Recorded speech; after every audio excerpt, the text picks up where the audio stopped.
The massive scale of the detention center building within China's Xinjiang region may be even larger than previous estimates had suggested.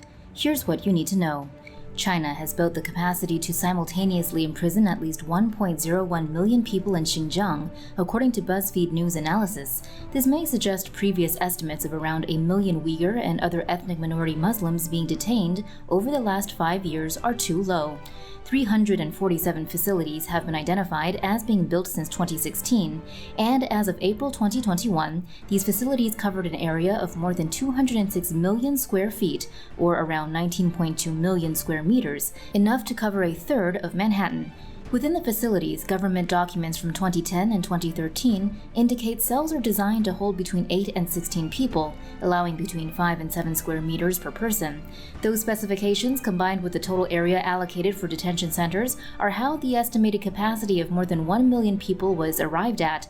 However, previous accounts of overcrowding, plus the existence of 100 detention facilities built before 2016 and not included in the report, could indicate a still larger capacity.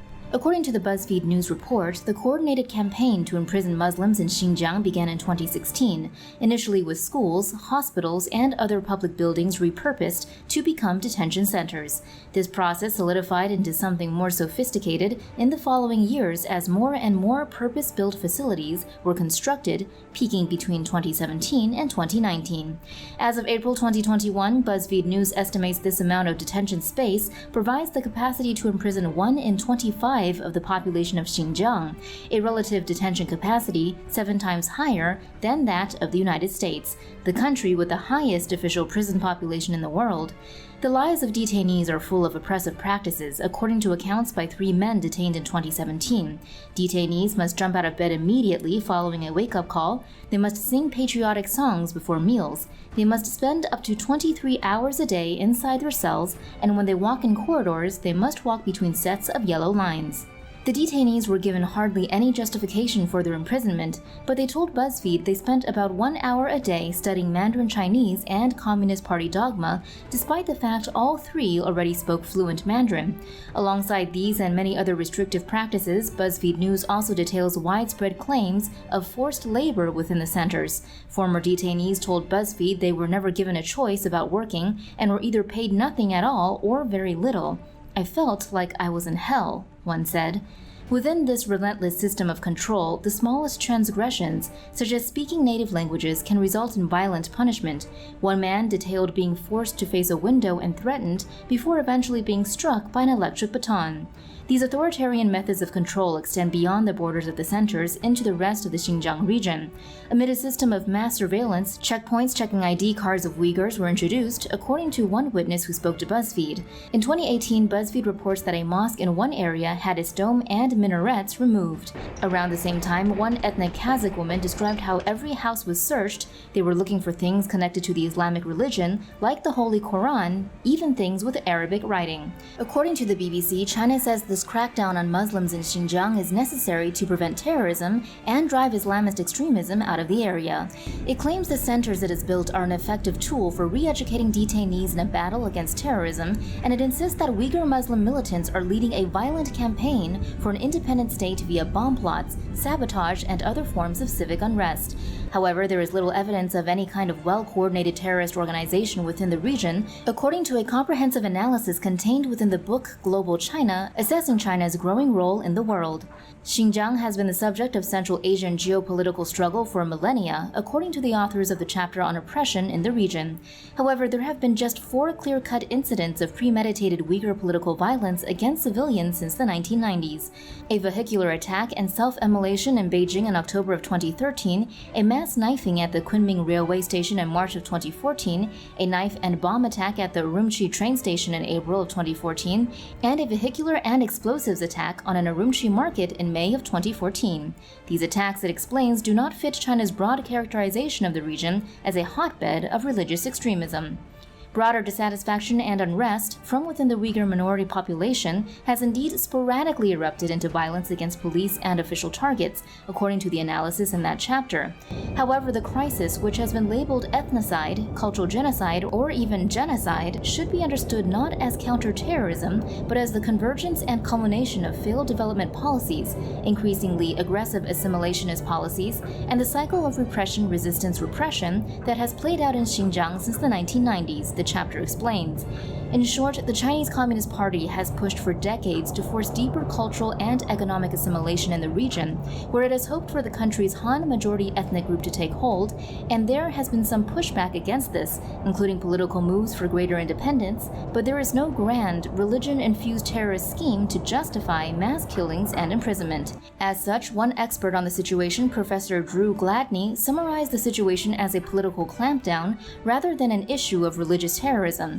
It is not a question of religious freedom, he told Time magazine. Clearly, there are many possibilities for religious expression that are not restricted in China, but when you cross the often nebulous and shifting boundaries of what the state considers political, then you are on dangerous ground.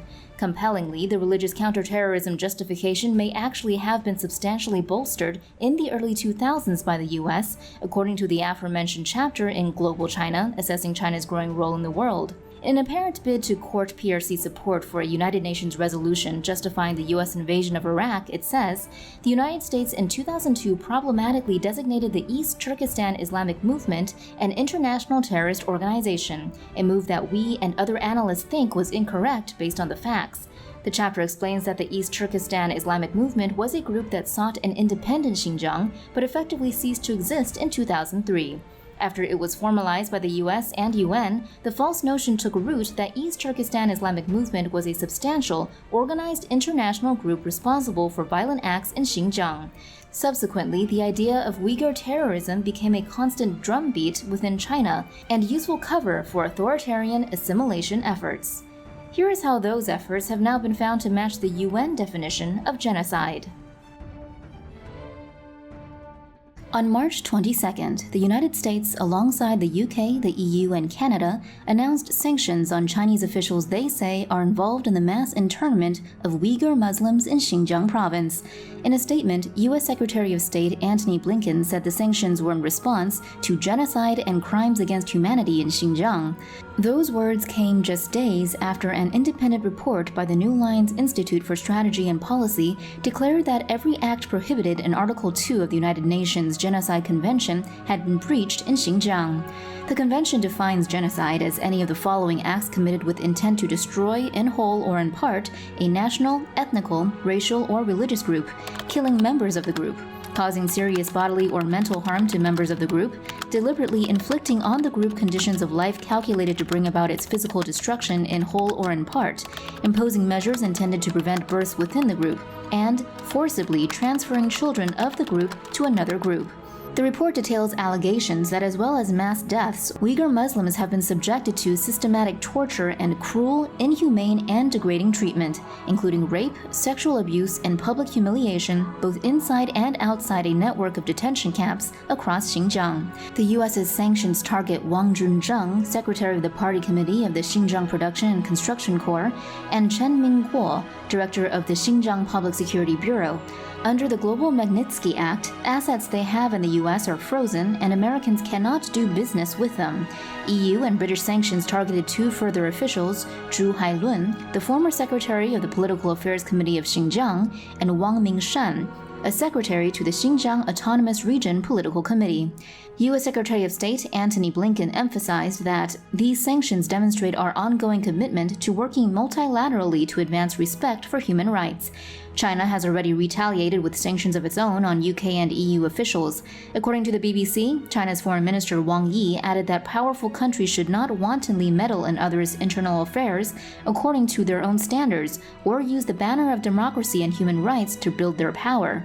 Either way, with international pressure growing on China, it has become increasingly isolated over this issue. For more news animations and explainers, hit the subscribe and bell button to join the TomoNews family. Thanks for watching.